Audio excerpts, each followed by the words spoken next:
আমার যেটা primary mandate সেটা হচ্ছে ইনভেস্টমেন্ট, আপনারা যেটা জানেন, আর হচ্ছে জব ক্রিয়েশন বাংলাদেশের জন্য। তো আমি ইনফ্যাক্ট এই এপিএম এর যে ওদের যে হেডকোয়ার্টার নেদারল্যান্ডসে, ওখানে গিয়েছিলাম গত মাসে।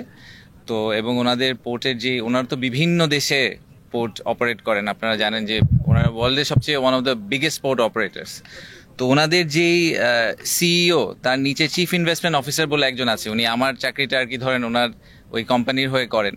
তো ওনার সাথে আমার একটা ইন্টারাকশন হয়েছিল, আমি ছোট্ট করে গল্পটা একটু বলি। সেটা হচ্ছে যে উনি বলছিলেন যে ওনার ছেলে এবং তার বন্ধুরা তাকে জিজ্ঞেস করছিল যে আপনি কি চাকরি করেন, মানে আপনি হোয়াট ডু ইউ ডু। তো উনি বলেছেন যে আমি এরকম বড় একটা পোর্ট কোম্পানির চিফ ইনভেস্টমেন্ট অফিসার। তো এইটা তো আমাদের জেনজির জন্য এটা ইম্পর্টেন্ট না যে আপনি একটা পোর্ট কোম্পানির বড় অফিসার। তো বলছে যে না, তবে আপনি অ্যাকচুয়ালি মানুষের জন্য কি করেন। তো ওইটার এক্সাম্পল হিসাবে ওনারা এত 60টার উপরে দেশে অপারেট করেন, কিন্তু এই সব কিছুর পরে বাংলাদেশে ওনারা এখনো শুরু করেননি। কিন্তু উনি এক্সাম্পল দিয়েছেন বাংলাদেশের। উনি এক্সাম্পলটা দিয়েছেন যে যখন আমরা বাংলাদেশে একটা পোর্ট করার চেষ্টা করছি, এবং সেই পোর্টটা যখন আমি করতে পারবো, যখন আমরা এটা করব, তখন আমরা শুধুমাত্র, এটা জাস্ট নট আ পোর্ট, এটা বাংলাদেশের মানুষের হাজার হাজার মানুষের কর্মসংস্থান, তাদের টোটাল ইকোনমিক যে ডেভেলপমেন্ট, এই পুরোটাতে একটা এক্সেপশনাল ভূমিকা রাখবে। সো হয়তো ভবিষ্যতের জেনারেশনের পর জেনারেশন এই পোর্টের কারণে নতুনভাবে চাকরি পাবে, তাদের বাচ্চারা এডুকেশনে যাবে। So this is one journey, যেই জার্নির ভিতর আমরা যারা পার্ট হতে পাওয়ার সুযোগ পাচ্ছি, আমরা we are becoming part of history. So আমাদের একটা হিস্ট্রি তৈরি করার সুযোগ আছে। আমরা সব সময় বলি যে বাংলাদেশের কিন্তু প্রায় 50% পপুলেশন হচ্ছে গিয়ে 25 বছরের নিচে বয়স, তাই না? সো এটা এত ইউনিক, আপনি পৃথিবীর আর কোনো দেশে এই পপুলেশন পাবেন না।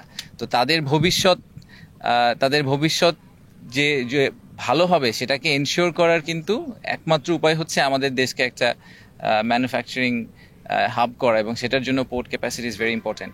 তো আমার সাথে ওনাদের যে কথা হয়েছে, সেখানে প্রাইমারি যেটা ওনাদের অ্যাসেসমেন্ট, সেটা হচ্ছে যে এখানে এই পোর্টটা করতে, এটা একটা obviously state of the art এবং গ্রিন একটা পোর্ট হবে, এবং এই গ্রিন পোর্টটা করতে ওনাদের রাফলি $800 মিলিয়ন মতো লাগবে। এই পুরাটাই এফডিআই হিসাবে বাংলাদেশে আসবে, এখানে কিন্তু সরকার কোনো 1 টাকাও দিচ্ছে না, এবং পুরাটাই ওনারা বিদেশ থেকে ফরেন ডিরেক্ট ইনভেস্টমেন্ট হিসেবে আনবে।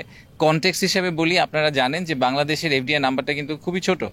আমাদের যেটা জেনুইন ট্রু এফডিআই, যেটাকে আমরা বলি যে একুইটি হিসেবে যে নাম্বারটা ঢোকে, সেই নাম্বারটা কিন্তু প্রতি বছরই আমাদের 400, 500, 600, 700 মিলিয়নের বেশি আসে না। তো এই একটা প্রজেক্টে যদি আমাদের $800 মিলিয়ন এফডিআই আসে, এবং এপিএম এর মতো একটা ভালো কোম্পানি থেকে, সেটা আমাদের দেশের ইকোনমির জন্য এবং ওভারঅল আমাদের ফাইন্যান্সিয়াল হেলথের জন্য is very very crucial. So আমরা এই জন্য সরকার থেকে চেষ্টা করছি যে আমাদের লং টার্ম ভিশন বা অ্যাম্বিশনের সাথে এটা অ্যালাইন্ড।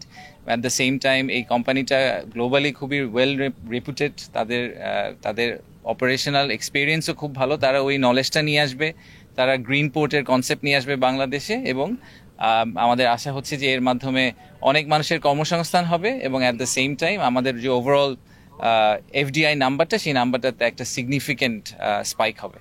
সো এই কারণে আমরা আর কি এই প্রজেক্টটাকে খুবই সিরিয়াসলি, খুবই ডেডিকেটেডলি ট্র্যাক করার চেষ্টা করছি। বিরা থেকে ট্র্যাক করার মূল কারণ হচ্ছে ইনভেস্টমেন্টের পিসটাতে। সো আপনারা প্রায়ই দেখবেন যে আমরা হয়তো এটা নিয়ে কথাবার্তা বলবো, কারণ আমরা ওনাদের সাথে খুব কাছাকাছি একসাথে কাজ করার চেষ্টা করছি। আমরা যতটুকু জানি যে চট্টগ্রাম বন্দরের যে এনসিটি, সেই এনসিটিতেও আমরা আপনার বিদেশি অপারেটর আনার জন্য সিঙ্গেল বুমের যে গেন্ট্রি ক্রেনগুলো আছে, এগুলোর ক্যাপাসিটি হচ্ছে ঘন্টায় সর্বোচ্চ 30 বক্স বা কন্টেনার। এখন সেখানে হয় 20 বা 22 সর্বোচ্চ। যদি বিদেশি অপারেটর আসে, সেই জায়গায় এর চেয়ে বেশি ক্যাপাসিটি বাড়ানোর বা প্রোডাক্টিভিটি বাড়ানোর আর কোনো অপশন নেই কি আপনার কাজ করতে? সবচেয়ে বড় ঘাঁটি ইসাগা ঘাঁটি, এটার একটা নিরাপত্তার ব্যাপারটা নিয়ে কথাবার্তা হচ্ছে। এই দুইটা বিষয় আপনারা কনসিডার দেখেন, যেহেতু আমাদের এই পুরা লং টার্ম অ্যাম্বিশন যেটা, যে বাংলাদেশকে আমরা গ্লোবাল ফ্যাক্টরি বানাতে চাই, সেটার সবচেয়ে প্রাইমারি ফ্যাক্টর কিন্তু হচ্ছে, বা সবচেয়ে বড় ইনগ্রেডিয়েন্ট হচ্ছে পোর্ট ক্যাপাসিটি। পোর্ট ক্যাপাসিটি না থাকলে আপনি কিছু করতে পারবেন না, এটা তো আমরা সবাই জেনারেলি এগ্রিড। এবং যেহেতু আমাদের পোর্ট ক্যাপাসিটি লিমিটেড, আমাদের পোর্ট ক্যাপাসিটি কিন্তু শুনে মনে হয় যে আমরা 6 গুণ করে ফেলবো, বাট সেই 6 গুণ করার পরেও আমরা ভিয়েতনামের ধারের কাছেও যাব না। ভিয়েতনামে টোটাল 44 পোর্টস, আমাদের এখানে হবে হচ্ছে গিয়ে 5টা বা 6টা পোর্ট, রাইট? মাতার বাড়ি ধরে যদি আপনি হিসাব করেন, মংলা ধরে হিসাব করেন। সো পোর্ট ক্যাপাসিটি আমাদের স্টিল লিমিটেড। তো এই লিমিটেড পোর্ট ক্যাপাসিটিতে আমাদেরকে মোস্ট এফিশিয়েন্ট এবং বেস্ট ওয়েতে পোর্ট ম্যানেজ করতে হবে। তো বেস্ট ওয়েতে পোর্ট ম্যানেজ আপনি কিভাবে করবেন? বেস্ট অর্গানাইজেশন দিয়ে করাবেন, রাইট?